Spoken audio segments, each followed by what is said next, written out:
வேர்க்கடலை பொடி எப்படி அரைக்கிறதுன்னு.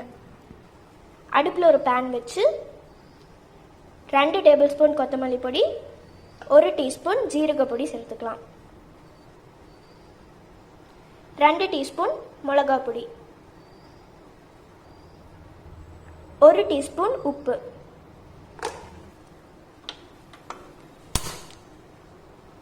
அடுப்பு ஆன் பண்ணி இந்த பொடியெல்லாம் லைட்டாக சூடு பண்ணிக்கலாம். இப்போ இதை மிக்ஸ் பண்ணிக்கலாம்.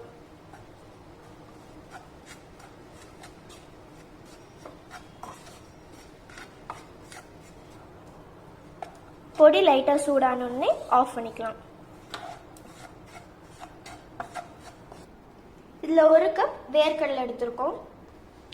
வறுத்த வேர்க்கடலையை கொரன்னு அரைச்சி எடுத்துக்கலாம். இந்த மாதிரி வேர்க்கடலை அரைச்சி எடுத்துக்கோங்க.